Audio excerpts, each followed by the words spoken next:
Good morning, everyone. Happy Sunday to all. Today, I am going to evaluate a commercial building with different type of occupancy. On the ground floor, it is a commercial building or a mercantile occupancy. On the second floor, it is a residential occupancy. And on the third floor, it is a places of assembly occupancy.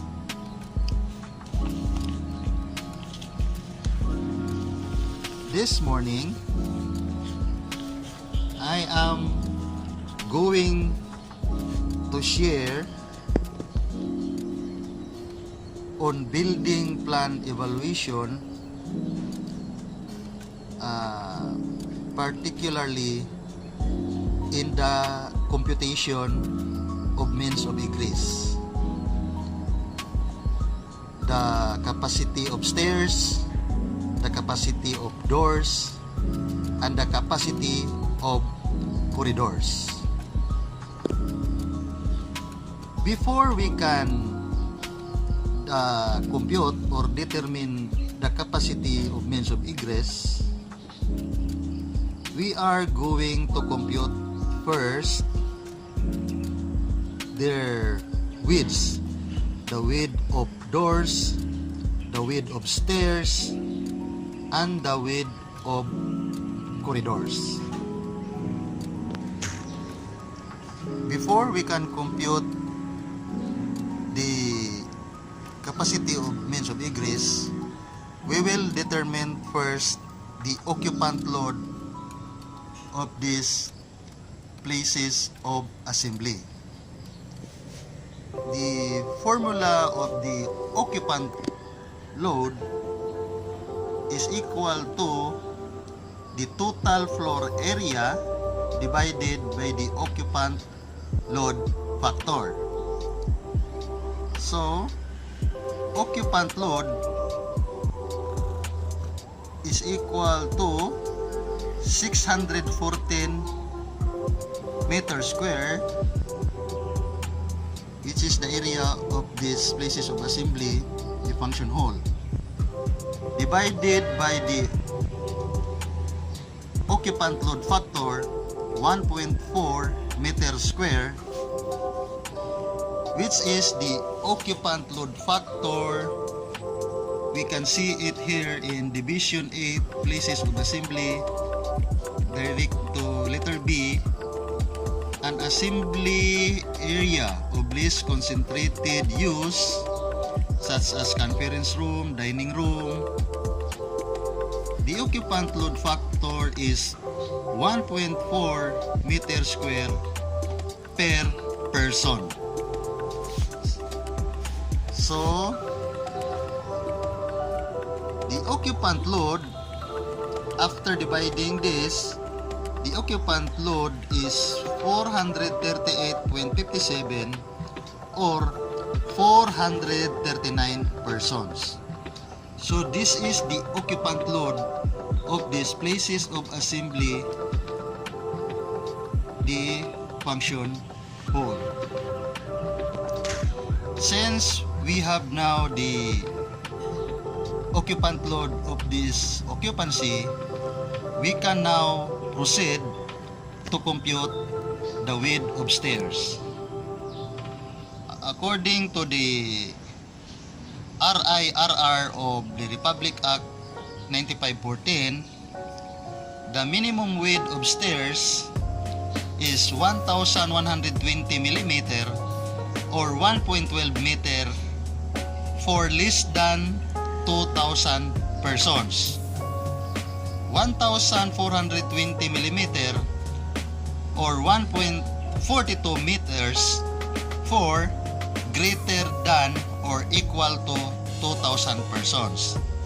We can see it here on section 10 to 5.4 for stairs in this table. Now see, this is the occupant load assigned to the stair. For less than 2,000 persons, as I have said earlier, the minimum width is 1,120 mm. For greater than or equal to 2,000 persons, the width is 1,420 millimeters. So, we will proceed to the computation. We will compute the weight based on occupant load. So, the occupant load of this places of assembly occupancy, as we compute earlier, is 439 persons times or multiply by 7.6 millimeter per person. Where do we get this 7.6 millimeter per person? This is the capacity factor for stairs, no?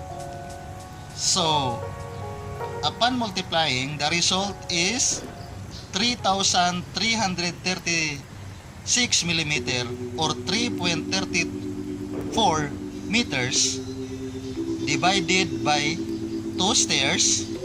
The result is 1.67 meters per stair. The result is bigger than the minimum width of stairs, 1,120 mm or 1.12 meters for less than 2,000 persons, 1,420 mm or 1.42 meters for greater than or equal to 2,000 persons. But the result here is bigger than the required width of stairs. We will try to find out on this plan if these 2 stairs provided will be sufficient for the occupant load of this occupancy. We will proceed to the number of means of egress required on this occupancy basing on the occupant load. According to letter G, the number of means of egress, number 1, the number of means of egress from any balcony, mezzanine, store, or portion shall not be less than 2, except when specifically permitted to in Division 8 to 20 of this chapter. Number 2, when the occupant load for any story or portion thereof is more than 500 but not more than 1,000, the means of egress shall not be less than 3. In excess thereof, the means of egress shall not be less than 4. But the occupant load here is 438.57 or 439 persons. So, this occupancy will be required only for 2 means of egress. So, the 2 means of egress here is okay. But the problem here with regards to the width of stairs, 1.67 meters per stair is bigger than the minimum required for width of stairs. Even though that this building or that this occupancy comply the 2 means of egress required, we will compute the travel distance to this exit if the building complies the travel distance. The travel distance to exits for places of assembly occupancy according to fire code, exits shall be so arranged that the total length of travel from any point to reach the exit will not exceed 46 meters in any place of assembly for spaces not protected by approved supervised sprinkler system, and 61 meters in areas so protected. Since this building or this occupancy is not required by automatic sprinkler system, because this area or these places of assembly area is open. All sides are open. So, we will not require this occupancy with automatic sprinkler system. So, we will follow the 46 meters travel distance. So, we will compute the travel distance. From this point here to here, the length is 15.35 meters. Plus, from here to here is 40 meters. Then, plus this length, 23.75 meters. Then, going to here, the exit, we will add this 6 meters, this one, and this one. The total travel distance is 85.10 meters. So, the travel distance failed because, as I have said earlier, the travel distance, if not protected by sprinkler system, is 46 meters only. In order that this occupancy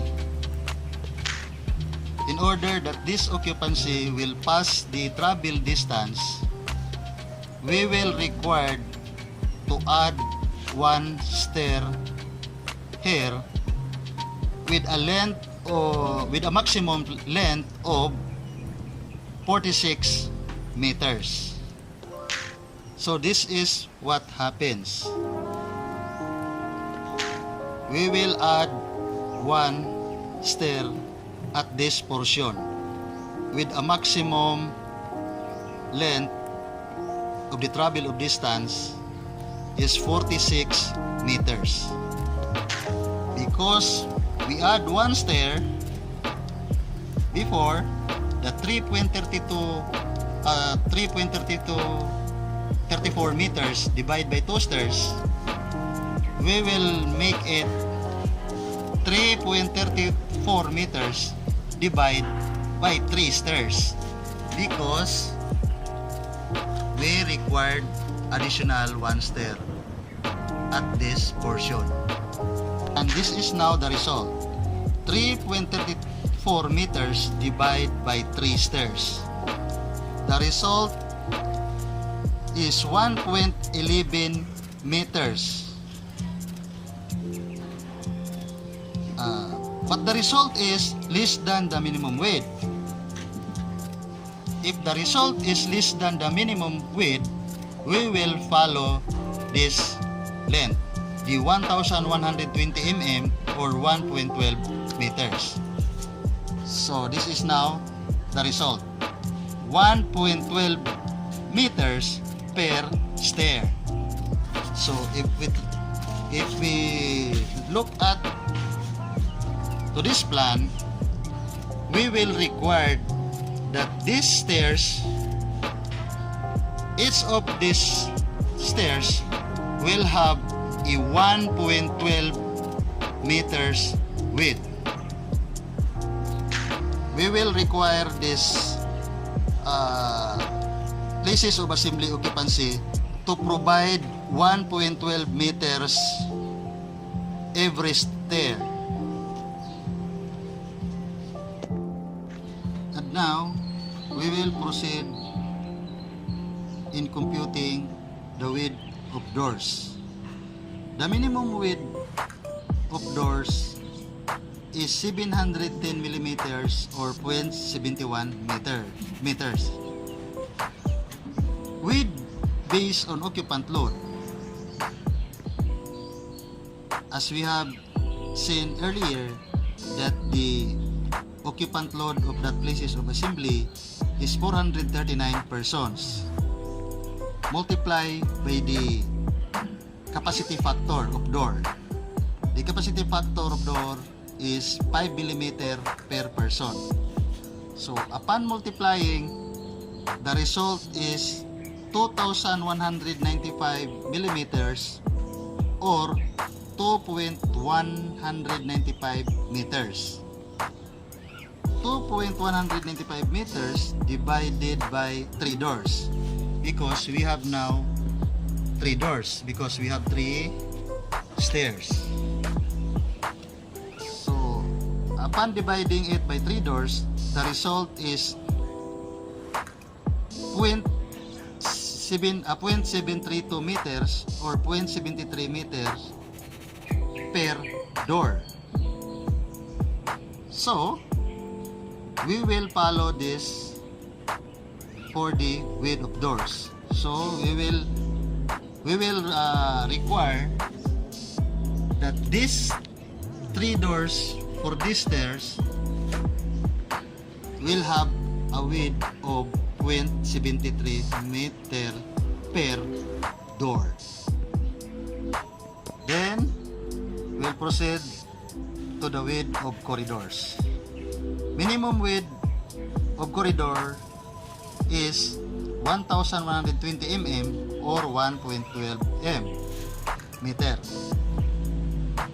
Width based on occupant load, again 439 persons, the occupant load multiplied by 5 mm per person again, because this is also the capacity factor for corridor. So the result is 2,195 millimeter or 2.195 meters. So we will require that the corridor for these places of assembly will be 2.10 meters width for corridor. And now we can compute the capacity of door. The clear width of a door for these places of assembly is 732 mm divided by the capacity factor 5 mm per person. The result is 146.4 or 147 persons.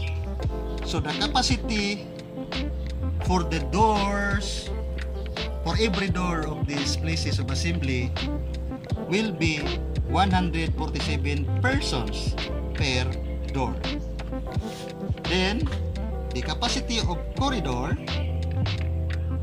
2,195 mm, the clear width of corridor divided again by 5 mm per person, which is the capacity factor.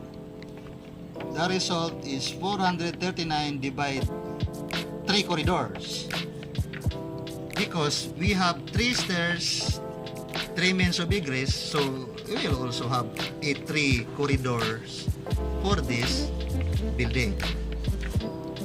So the result is, upon dividing 439 divided 3 corridors, the result is 146.3 or 147 persons per corridor. And then we will proceed to the capacity of stairs. Since we have also a 1,120 millimeter for the width of stair divided by 7.6 millimeter per person, which is the capacity factor for stair, the result is 147.3 or 148 persons per stair. And now we will check for the requirement, because the capacity of stair, the requirement is 60 persons per unit of exit width per minute. So we will compute. Since we have 148 persons required per stair, we did not know the number of minutes, and the requirement is 60 persons per unit of exit width per minute. So we will cross multiply so that we will know the value of x, or the number of minutes for this 148 persons. So we will cross multiply. This is the procedure, and the result is the required minutes is 2.47 minutes. So upon this requirement, the 148 persons per unit of exit width per 2.47 minutes. Okay? For the capacity of corridor, the requirement is 100 persons per unit of exit width per minute. So again, we do not know the value of x, or the number of minutes for this 147 persons.